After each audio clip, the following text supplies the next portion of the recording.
శ్రీవిజ్ఞ నేరేళ్ల గురుకుల పాఠశాలల్లో 981 మార్క్స్ సాధించింది. చాలా ఉన్నతమైన చదువులు చదవాలని చాలా కోరిక ఉంది ఆ అమ్మాయికి.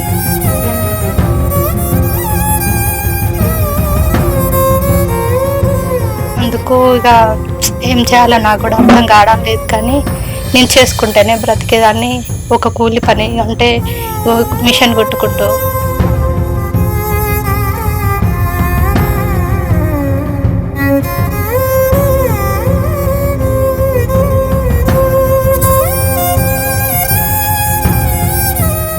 నేను నా గోల్ అయితే ఒకటి ఉంది. దాన్ని సక్సెస్ కావాలి, మమ్మీని మంచిగా చూసుకోవాలి.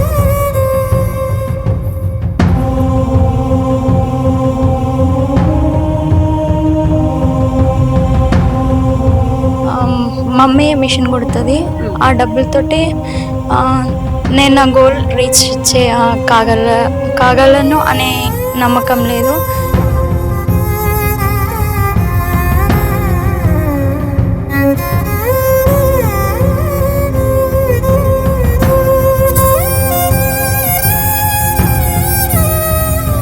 మా మమ్మీకి శక్తికి మించింది అవి. మా అమ్మ ఒక్కతే మమ్మల్ని అన్నయ్యని నన్ను చూసుకోవడం వల్ల.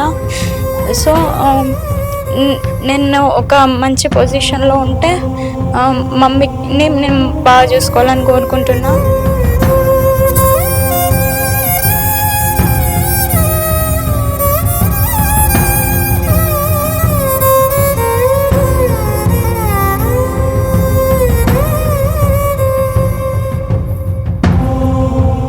మనం ఇప్పుడైతే శ్రీవిజ్ఞ వాళ్ళ ఇంటికైతే వచ్చినామండి. శ్రీవిజ్ఞ నేరేళ్ల గురుకుల పాఠశాలల్లో 981 మార్క్స్ సాధించింది. చాలా ఉన్నతమైన చదువులు చదవాలని చాలా కోరిక ఉంది ఆ అమ్మాయికి. అందుకోసం ఒక గోల్ పెట్టుకొని అయితే ఒక మంచి మార్క్స్ అయితే సంపాదించుకుంది. సో వాళ్ళ కుటుంబ పరంగా చూసుకుంటున్నట్టయితే ఒక నిరుపేద కుటుంబం అని చెప్పొచ్చు. ఆర్థికంగా కూడా ఏమీ లేదు. వాళ్ళ అమ్మ, వాళ్ళ బ్రదర్ ఉన్నారు. వాళ్ళ బ్రదర్ కూడా ఇప్పుడు చదువుకుంటున్నాడు. వాళ్ళ అమ్మ కూడా ఎంతో కష్టపడి వాళ్ళిద్దరికి కూడా మంచి చదువులు చదివించాలని చెప్పేసి చాలా ఆశలు కూడా ఎవరికైనా పేరెంట్స్కి అయితే ఉంటాయి కదండి. సో తను ఒక టైలరింగ్ అంటే ఒక కుట్టి పని చేసుకుంటూ పిల్లలు అయితే చదివిస్తుంది. సో ఇప్పుడు శ్రీవిజ్ఞకు 981 మార్క్స్ వచ్చినాయి కాబట్టి ఇంకా నేను పై చదువులు చదివించలేనేమో అని చెప్పేసి వాళ్ళు కూడా కొంచెం బాధపడుతున్నారు. ఎందుకంటే ఆర్థికంగా కొంచెం ఏం లేదు కాబట్టి వాళ్ళు కొంచెం బాధపడుతున్నారు. సో ప్రభుత్వం కూడా ఆదుకోవాలంటున్నారు కాబట్టి ఒకసారి మనం శ్రీవిజ్ఞతో మాట్లాడదాము, అలాగే వాళ్ళ అమ్మగారితో కూడా మాట్లాడదాము. ఎందుకంటే మంచి మార్క్స్ అండి, నిజంగా చెప్పాలంటే మంచి మార్క్స్ సాధించింది. చాలా కష్టపడి కూడా చదువుకుంది. ఒక్కసారి మన శ్రీవిజ్ఞతో మనం మాట్లాడదాం.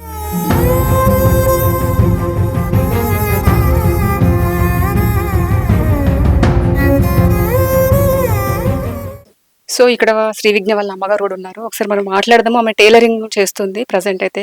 హలో అమ్మా, నమస్తే. నమస్తే అమ్మ. సో చెప్పండి అమ్మా, శ్రీవిజ్ఞ అయితే మంచి మార్క్స్ సాధించింది, మీకు ఎలా అనిపిస్తుంది? నాకు బాగానే అనిపిస్తుంది, కానీ ఇంకా ముందుకు చదివించుకోవాలంటే నాకు ఆ శక్తి లేదు మేడం. అందుకు ఇక ఏం చేయాలో నాకు కూడా అర్థం కావడం లేదు, కానీ నేను చేసుకుంటేనే బ్రతికేదాన్ని. ఒక కూలి పని అంటే మిషన్ కొట్టుకుంటూ నాకు ఒక కొడుకు, ఒక పాప, వాళ్ళని చదివించుకుంటూ ఇక ఈ పని చేసుకుంటూ ఉంటున్నాము. మేము ఒక రెంట్కి ఉండే వాళ్ళము. రెంట్కి అమ్మ. ఇక ఇంకా చదువులు అంటే పెద్ద పెద్ద చదువులు అంటే ఇక నాతో కాదని అనుకుంటున్నా. అందుకు గవర్నమెంట్ సాయం ఏమన్నా కావాలని కోరుకుంటున్నామా. ఒక అమ్మాయి ఒక అబ్బాయి. మీకు అబ్బాయి ఏం చదువుకుంటుండు? ఇప్పుడు డిగ్రీ సెకండ్ ఇయర్ మేడం. ఇక్కడ చదువుకుంటుండు? అతను ఇక్కడే ఇంటర్ వరకు చదివిండు. ఇప్పుడు హైదరాబాద్ లో సీట్ వస్తే ఎక్కడికి చదివించుకుంటున్నాం. ఇప్పుడు అమ్మాయి అయితే మంచి మార్కులు అయితే సాధించింది. సో మరి పై చదువులకు ఇప్పుడు మీ దగ్గర ఏం లేదని చెప్పేసి అంటున్నారు. మరి అంటే మీరు ఏం కోరుకుంటున్నారు ప్రభుత్వం నుంచి?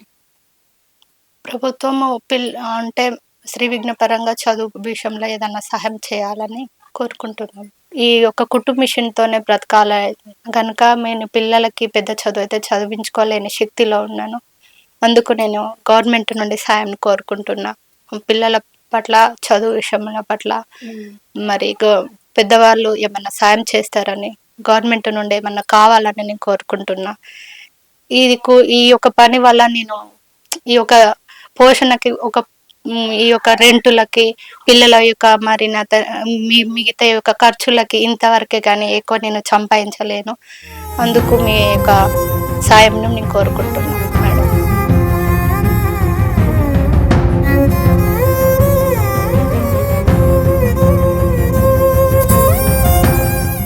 సో ఇప్పుడు మనతో పాటు శ్రీ విజ్ఞ ఉంది. ఒక్కసారి మనం తనతో కూడా మాట్లాడదాము. మంచి ర్యాంక్ అయితే, మంచి మార్కులు అయితే సంపాదించుకుంది. Hi Sri Vigna. Hi madam. ముఖ్యంగా మంచి మార్క్స్ అయితే సాధించుకున్నావు, కంగ్రాచులేషన్స్. థ్యాంక్ యూ అక్క. ఎలా అనిపిస్తుంది, నీకు ఎలా అనిపిస్తుంది? హ్యాపీగా ఉంది. హ్యాపీగా ఉంది. ఇంకా ముందు ముందు ఇంకేం చేయాలనుకుంటున్నావు? నేను నా గోల్ అయితే ఒకటి ఉంది. దాన్ని సక్సెస్ కావాలి, మమ్మీని మంచిగా చూసుకోవాలి అని. ఏడవకు, కళ్ళల్లో నీళ్ళు వస్తుంది. ఏడవకు, ఫస్ట్ ఆఫ్ ఆల్ ఏడవకు.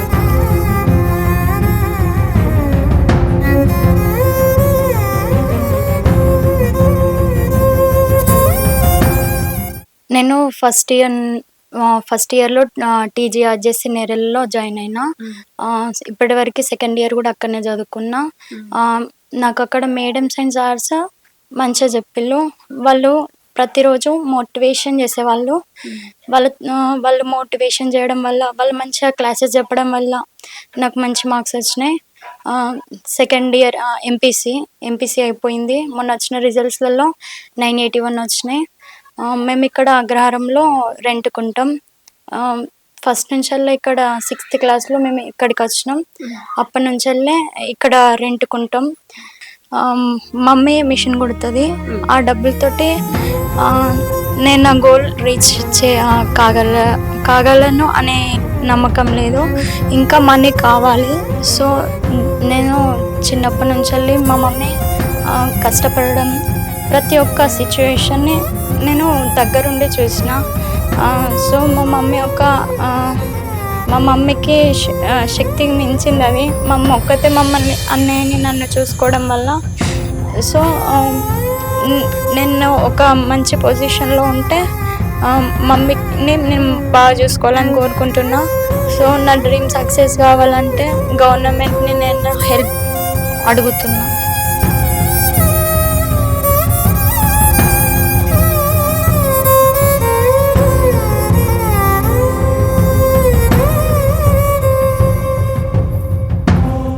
సో ఇప్పుడు మనతో మాట్లాడడానికి రవిలాల గారు ఉన్నారు. అంటే గత సంవత్సరంలో శ్రీ విద్యకి ఒక మంచి విద్యా బోధన అయితే అందించారు. సో ఈ సంవత్సరం సార్ వేరే దగ్గర ఉంటున్నారు, వేరే దగ్గర వర్క్ చేస్తున్నారు. సో ఒక్కసారి మనం రవిలాల గారితో మనం మాట్లాడతాం. హలో సార్, నమస్తే. నమస్కారం అండి. నా పేరు రవిలాల్ నాయక్. నేను కెమిస్ట్రీ లెక్చరర్గా విద్య అందిస్తుంటాను. నేను 2018 నుంచి నేరల గురుకుల పాఠశాలలో లెక్చరర్గా పనిచేస్తున్నాను. దాంతోపాటుగా నేను సోషల్ సర్వీస్ ఈ రాజన్న సిరిసిల్ల జిల్లాలో అనాథ పిల్లలకు చాలా మందికి హెల్ప్ చేశాను. అందులో నాకు బాధాకరమైన ముచ్చట ఏంటంటే, ఏదైతే ఈ గురుకులం జనరల్ గురుకులం ఉంటుంది, ఈ రాజన్న సిరిసిల్ల ఉమ్మడి కర్మేర్ జిల్లాలో ఒకే ఒక గురుకులం ఉంటుంది. దట్ ఇప్పుడు జనరల్ గురుకులం అంటారు దాన్ని. ఆ గురుకులంలో చాలా మంది పిల్లలు ఉంటారు. అందులో అనాథ పిల్లలు ఎక్కువ ఉంటారు. అనాథ పిల్లలు అంటే సింగిల్ పేరెంట్స్, ఇద్దరు పేరెంట్ లేకున్న వాళ్ళు చాలా మంది నాకు కనెక్ట్ అవుతూ ఉంటారు. శ్రీ విజ్ఞ అమ్మాయి పోయినసారి ఫస్ట్ ఇయర్లో జాయిన్ అయింది. జాయిన్ అయిన తర్వాత అమ్మాయి ఎక్సలెంట్, అంటే టాపర్ వస్తుండే. కాకపోతే అందరు పేరెంట్ వచ్చినా కానీ తన పేరెంట్ రాకపోయేది. ఒకసారి నేను అడుగుతుంటే ఏమైందమ్మా అంటే, సో అండ్ సో ఇట్లా అని చెప్పి నాకు బాధ అనిపించేది. చాలా మంది పేరెంట్ వస్తూ ఉంటే పిల్లలకి ఎలా ఉంటుంది అంటే, వాళ్ళు బిర్యానీ తెచ్చిచ్చి, అంటే మంత్లీ ఒక వీక్లో వాళ్ళు వస్తూ ఉంటారు.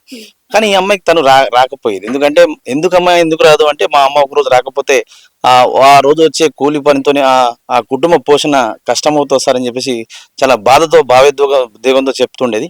అప్పుడు నాకు బాధ అనిపిస్తే నో ప్రాబ్లం అమ్మ, ఏం కాదు, భవిష్యత్తు చదివే ఇంపార్టెంట్, చదువు ద్వారా మాత్రం మనం దీనికి సమాధానం చెప్పాలి. మీకు చాలా మంది మనకు హెల్ప్ చేసే వాళ్ళు ఉంటారు, కావున నువ్వు చదువు మీద దృష్టి పెట్టాలని నేను ఎప్పుడు చెప్తుండేవాడిని.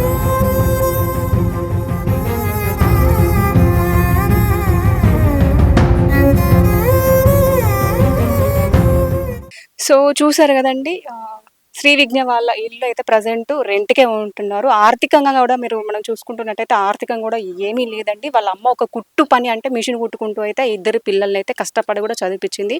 సో అమ్మాయికి ఒక గోల్ ఉంది, నేను మంచిగా చదువుకోవాలి. మా అమ్మ నా చిన్నప్పటి నుంచి కష్టపడ్డది కాబట్టి నేను ఒక గోల్ను రీచ్ అయిన తర్వాత మా అమ్మని బాగా చూసుకుంటాను. ఎందుకంటే నేను ఫస్ట్ నుంచి మా అమ్మని చూశాను కాబట్టి. మా అమ్మ ఎంతో చాలా కష్టపడ్డది. సో ఇప్పుడు పై చదువులు చదివించడానికి కూడా మా అమ్మ దగ్గర శక్తి కూడా లేదు. సో ప్రభుత్వం ఆదుకోవాలని చెప్పేసి శ్రీ విజ్ఞ అయితే కోరుకుంటుంది.